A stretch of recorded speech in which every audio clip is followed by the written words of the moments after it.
17 August রবিবার 2025। দেশের ইতিহাসে ভয়াবহ বন্যার এক মহাবিপর্যয় যেন ধেয়ে আসছে আমাদের দিকে। পানি উন্নয়ন বোর্ড ও বন্যার পূর্বাভাস সতর্কীকরণ কেন্দ্রের সর্বশেষ তথ্য বলছে, পদ্মা, যমুনা, তিস্তা আর ব্রহ্মপুত্রের পানি দ্রুত বেড়ে চলেছে। এমন পরিস্থিতিতে দেশের 20টি জেলা ভয়াবহ বন্যার কবলে পড়তে পারে বলে সতর্কতা দিয়েছেন আবহাওয়া ও জলবায়ু বিষয়ক গবেষক মোস্তফা কামাল পলাশ।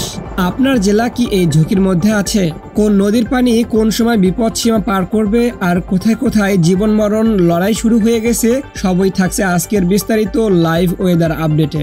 আর শুধু বন্যা নয়, আকাশে জমেছে কালো মেঘ, সমুদ্র থেকে এগিয়ে আসছে ভয়ঙ্কর ঝড়ের পূর্বাভাস।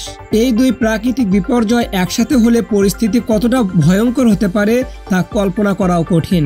আজ 17 আগস্ট রবিবার, গত 16 তারিখের তথ্য অনুযায়ী রংপুর, লালমনিরহাট, কুড়িগ্রাম, গাইবান্ধা, বগুড়া, সিরাজগঞ্জ, জামালপুর, মানিকগঞ্জ, রাজবাড়ী এবং ফরিদপুর এইসব জেলার নদীর পানি বিপদসীমার উপর দিয়ে প্রবাহিত হচ্ছে। অনেক এলাকায় ইতিমধ্যে রাস্তাঘাট ও ঘরবাড়ি পানির নিচে। মানুষ বাধ্য হয়ে উঁচু স্থানে বা স্কুলে আশ্রয় নিচ্ছে। সিলেট ও সুনামগঞ্জেও বন্যার পানি দ্রুত বাড়ছে, বিশেষ করে পাহাড়ি ঢল ও টানা বৃষ্টির কারণে। এসব অঞ্চলে ধান, শাকসবজি এবং গৃহপালিত পশু ব্যাপক ক্ষতির মুখে পড়েছে। বন্যা পূর্বাভাস সতর্কীকরণ কেন্দ্র জানিয়েছে, আগামী 48 ঘন্টায় পানির আরও বৃদ্ধি হতে পারে, বিশেষ করে যমুনা ও পদ্মা অববাহিকায়। এদিকে বন্যার সাথে যোগ হয়েছে নতুন সংখ্যা। বঙ্গোপসাগরের উত্তর পশ্চিম অংশে সক্রিয় রয়েছে একটি নিম্নচাপ, যা ধীরে ধীরে ঘূর্ণিঝড়ে রূপ নিচ্ছে। এর প্রভাবে দক্ষিণ পশ্চিম উপকূল ও মধ্যাঞ্চলে আগামী 2 দিনে ঝড়ো হাওয়া ও ভারী বৃষ্টিপাতের সম্ভাবনা রয়েছে। ঢাকায় আজ সকাল থেকে আকাশ আংশিক মেঘলা থাকলেও বিকেলের পর উত্তর ও পশ্চিম দিক থেকে বৃষ্টি শুরু হতে পারে। অন্যদিকে চট্টগ্রাম, কক্সবাজার, বরিশাল ও পটুয়াখালী উপকূলে আজ সকাল থেকে মেঘ ঘন হবে এবং দুপুরের পর দমকা হাওয়াসহ বৃষ্টি শুরু হওয়ার সম্ভাবনা রয়েছে। আজকের এই পরিস্থিতি কেবল আজকের জন্য নয়, বরং আগামী কয়েকদিনের আবহাওয়ার ধারাবাহিকতার জন্য গুরুত্বপূর্ণ ইঙ্গিত বহন করছে। প্রথমেই শুরু করি উত্তরাঞ্চল দিয়ে। রংপুর, লালমনিরহাট, নীলফামারী, কুড়িগ্রাম এবং গাইবান্ধা এখানে আজ সকাল থেকে হালকা থেকে মাঝারি বৃষ্টিপাত চলছে, যা দুপুরের পর আরও তীব্র হতে পারে। বিশেষ করে সীমান্তবর্তী এলাকায় বজ্রসহ ভারী বৃষ্টি এবং হাওয়ার গতি ঘন্টায় 30 থেকে 40 কিলোমিটার পর্যন্ত পৌঁছাতে পারে। বগুড়া, সিরাজগঞ্জ ও জামালপুরে সকাল থেকে মেঘলা আকাশ, দুপুরের পর থেকে প্রবল বর্ষণ শুরু হওয়ার সম্ভাবনা রয়েছে। নদী তীরবর্তী এলাকায় পানি আরও বৃদ্ধি পেতে পারে, তাই স্থানীয়দের সতর্ক থাকার পরামর্শ দেওয়া হচ্ছে। এবার আসি মধ্য অঞ্চলে। ঢাকা ও আশেপাশের জেলাগুলো, গাজীপুর, নারায়ণগঞ্জ, টাঙ্গাইল, মানিকগঞ্জ এখানে দুপুর থেকে শুরু হয়ে রাত পর্যন্ত বিরতিহীন বৃষ্টি হতে পারে। রাস্তাঘাটে পানি জমে যানজটের সংখ্যাও রয়েছে। মাদারীপুর, ফরিদপুর, রাজবাড়ী এখানেও আজকের বিকেলটা কাটবে বজ্রসহ ভারী বৃষ্টির মধ্যে। বন্যার পানিতে তলিয়ে যাওয়া এলাকা থেকে সতর্কতার সাথে চলাচলের পরামর্শ দেওয়া হয়েছে। দক্ষিণাঞ্চল ও উপকূলীয় জেলা বরিশাল, পটুয়াখালী, ভোলা, ঝালকাঠি, পিরোজপুর সহ অনেক জেলায় সকাল থেকে ঘন মেঘে ঢেকে আছে আকাশ। দুপুরের পর থেকে ঘন্টায় 40 থেকে 50 কিলোমিটার বেগে ঝড়ো হাওয়া বয়ে যেতে পারে। মাছ ধরার নৌকাগুলোকে উপকূলে ফিরে আসার নির্দেশ দেওয়া হয়েছে। চট্টগ্রাম, কক্সবাজার বঙ্গোপসাগরের নিম্নচাপের প্রভাবে এখনকার পরিস্থিতি সবচেয়ে বেশি খারাপ হতে পারে। দুপুর থেকে ভারী থেকে অতি ভারী বৃষ্টিপাত সঙ্গে উচ্চ জলোচ্ছ্বাস দেখা দিতে পারে। সিলেট ও সুনামগঞ্জে টানা বৃষ্টির কারণে পাহাড়ি ঢল নেমে আসার ঝুঁকি রয়েছে। নদীর পানি দ্রুত বাড়ছে, তাই নিম্ন অঞ্চলবাসীকে প্রস্তুত থাকার আহ্বান জানানো হয়েছে। খুলনা, সাতক্ষীরা, বাগেরহাট এখানে আজকের বিকেল ও রাতে ঝড়ো হাওয়া ও বজ্রবৃষ্টিতে ভরা থাকতে পারে। নদী ও উপকূলবর্তী এলাকায় পানি স্বাভাবিকের চেয়ে বাড়তে পারে। এভাবে সারা দেশে আজ কোথাও না কোথাও বৃষ্টি হবে, আর কিছু এলাকায় তা প্রলয়করী রূপ নিতে পারে। তাই এই ভিডিওর পরবর্তী অংশে আমরা বলবো আগামী 48 ঘন্টায় কোথায় পরিস্থিতি সবচেয়ে বেশি খারাপ হবে এবং কিভাবে প্রস্তুত থাকবেন। ঢাকা বিভাগে আজ সকাল থেকে মেঘলা আকাশ ও হালকা থেকে মাঝারি বৃষ্টি অব্যাহত থাকবে। ঢাকার বিভিন্ন এলাকায় ঘন্টায় 15 থেকে 25 মিলিমিটার বৃষ্টি হতে পারে। গাজীপুর, নারায়ণগঞ্জ ও ময়মনসিংহে দুপুরের পর বজ্রসহ ভারী বর্ষণের সম্ভাবনা রয়েছে।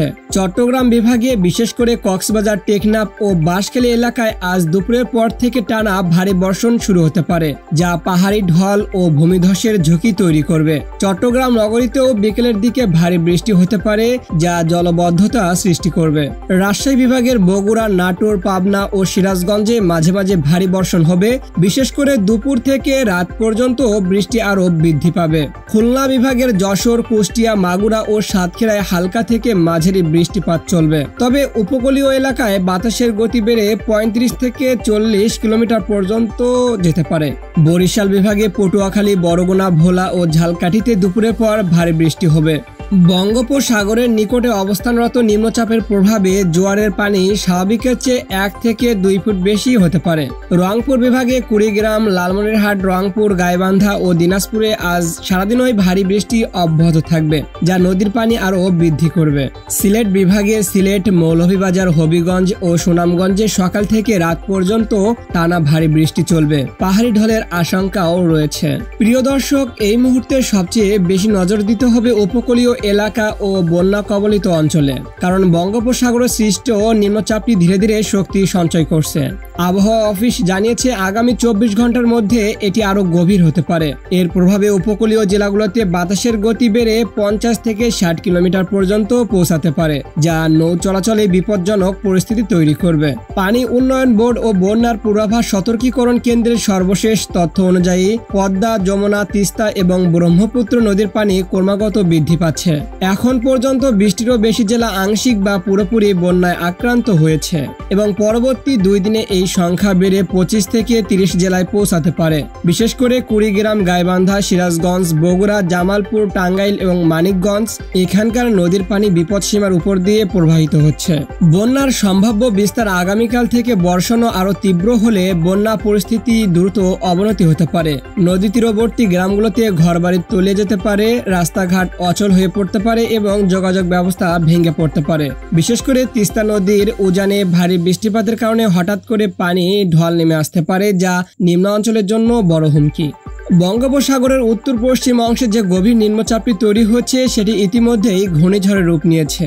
আবহাওয়া অধিদপ্তরের স্যাটেলাইট চিত্রে দেখা যাচ্ছে এটি ধীরে ধীরে উত্তর ও উত্তর পশ্চিম দিকে অগ্রসর হচ্ছে এবং উপকূলীয় জেলাগুলিতে 50 থেকে 60 কিলোমিটার বেগে ঝড়ো হাওয়া বয়ে যেতে পারে। বিশেষ করে চট্টগ্রাম, কক্সবাজার, বরিশাল, পটুয়াখালী, ভোলা, সাতক্ষীরা এবং খুলনা এই জেলাগুলোতে আজ রাত থেকে আগামীকাল সকাল পর্যন্ত আবহাওয়া মারাত্মক খারাপ হতে পারে। সাগরে ঢেউয়ের উচ্চতা বেড়ে যেতে পারে 8 থেকে 10 ফুট পর্যন্ত। তাই সব মাছ ধরার নৌকা ও ট্রলারকে অবিলম্বে নিরাপদ আশ্রয়ে ফিরে যাওয়ার নির্দেশ দেওয়া হয়েছে। আগামী 24 ঘন্টা দেশের প্রায় 80% এলাকায় বৃষ্টি হবে, তবে এর মধ্যে 30 থেকে 40% এলাকায় ভারী থেকে অতি ভারী বৃষ্টিপাতের সম্ভাবনা রয়েছে। ঢাকা, ময়মনসিংহ, সিলেট ও চট্টগ্রাম বিভাগে এই বৃষ্টিপাতের তীব্রতা বেশি হতে পারে। সিলেট ও সুনামগঞ্জে পাহাড়ি ঢল নামার সম্ভাবনা রয়েছে, যা ইতিমধ্যেই বন্যাগ্রস্ত এলাকাগুলোর জন্য বড় হুমকি। রাজশাহী ও রংপুর বিভাগেও হালকা থেকে মাঝারি বৃষ্টি হবে, তবে কিছু স্থানে বজ্রসহ প্রবল বৃষ্টি হতে পারে। পানি উন্নয়ন বোর্ডের তথ্য বলছে আগামী একদিনে ব্রহ্মপুত্র, যমুনা, তিস্তা ও পদ্মা নদীর পানি আরো বাড়বে। এতে করে নিম্নাঞ্চল দ্রুত প্লাবিত হবে এবং যেসব জায়গায় ইতিমধ্যে পানি ঢুকেছে সেখানে পরিস্থিতি আরো খারাপ হবে। এছাড়া মেঘনা অববাহিকার পানি বেড়ে দক্ষিণ অঞ্চলের অনেক এলাকায় প্লাবন সৃষ্টি করতে পারে। এর সময় আপনি নিরাপদে থাকতে যা যা করবেন। উপকূলীয় জেলাগুলোতে বসবাসকারী সবাইকে ঘূর্ণিঝড় আশ্রয় কেন্দ্রে বা নিরাপদ স্থানে চলে যাওয়ার আহ্বান জানানো হচ্ছে। নদী তীরবর্তী এবং বন্যাপ্রবণ এলাকার মানুষকে আগাম শুকনো খাবার, বিশুদ্ধ পানি, ঔষধপত্র এবং প্রয়োজনীয় নথি নিরাপদে রাখতে হবে। যাদের বাড়ি কাঁচা বা অস্থায়ী তাদের দ্রুত মজবুত আশ্রয় যেতে হবে। বিদ্যুৎ সংযোগের নিরাপত্তা নিশ্চিত করুন। বন্যার পানিতে বৈদ্যুতিক শর্ট সার্কিটের ঝুঁকি থাকে।